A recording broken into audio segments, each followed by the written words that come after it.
येथे मांजरीमध्ये आदिवासी विद्यार्थ्यांचं आंदोलन सुरूच आहे। उपोषणकर्त्या विद्यार्थ्यांची प्रकृती खालावल्याची माहिती मिळते। राहुल धनवे असं उपोषणकर्त्या विद्यार्थ्याचं नाव आहे। गेल्या 14 दिवसांपासून या विद्यार्थ्यांचं उपोषण सुरू आहे आणि आज आपण पाहतोय मंत्र्यांनी देखील या विद्यार्थ्यांची भेट घेतलेली आहे आणि त्यानंतर आपण पाहतोय एका उपोषणकर्त्या विद्यार्थ्याची प्रकृती खालावल्याची माहिती मिळते। राहुल धनवे असं या विद्यार्थ्याचं नाव आहे। सागर आव्हाड पुण्याचे आमचे प्रतिनिधी आहेत, त्यांच्याकडे आपण अपडेट जाणून घ्या। सागर, उपोषणकर्त्या विद्यार्थ्याची प्रकृती खालावल्याचं समजतंय, मंत्र्यांनी देखील भेट घेतलेली आहे, काय सध्याची स्थिती आहे?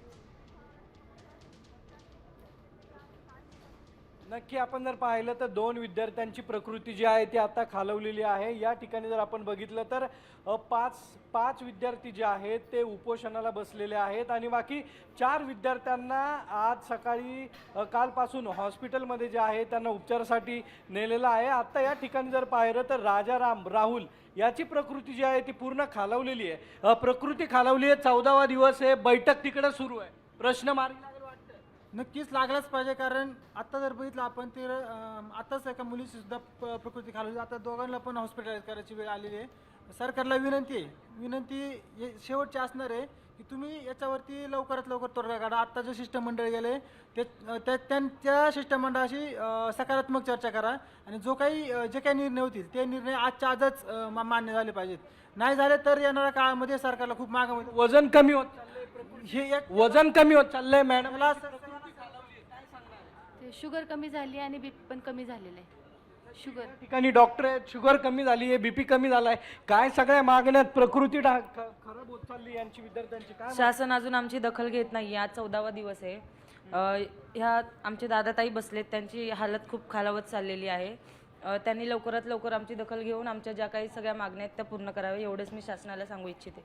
आता जर बघितलं तर सकाळी मुलीची प्रकृती जी ती खालवलेली होती, आता दोघांची प्रकृती खालावत चालली आहे, काय सरकारला सांगा? आता आजचा तर 14वा दिवस आहे आणि आज देखील प्रशासन दखल घेत नाहीये।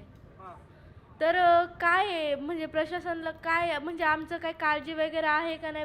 आमचे एक ताई सकाळी हॉस्पिटलला गेले, तिची प्रकृती तर खूप गंभीर होती आणि ती एक दिवस झाल्यानंतर ते सोडलं जातं आणि हे दादा त्यांची सुद्धा प्रकृती आता बिघडलेली आहे का? कोण दखल घेणार आहे? यांना जर कमी वाईट म्हणजे कमी जास्त झालं तर यांचं मंत्री जे आहेत ते या ठिकाणी आलेले आहेत, पुण्यात चर्चा पण सुरू आहे, त्यांनी इकडे ना अपेक्षित होतं।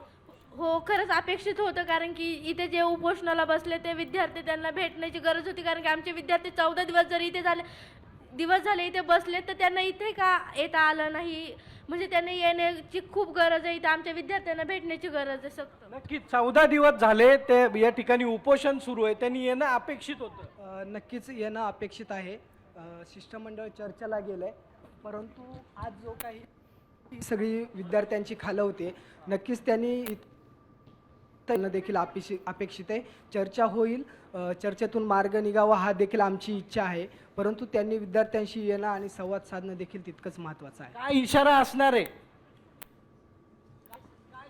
नक्कीच सागर, आपण पाहतोय एकीकडे या उपोषणकर्त्या विद्यार्थ्याची प्रकृती खालावल्याचं समजतंय, दुसरीकडे आपण पाहतोय या विद्यार्थ्यांच्या शिष्टमंडळाची मंत्री अशोक उईके यांच्यासोबत बैठक सुरू आहे। त्यामुळे या बैठकीतून आता काय तोडगा निघतो आणि हे उपोषणकर्ते आंदोलन मागे घेतात का हे पाहणं देखील महत्त्वाचं असणार आहे।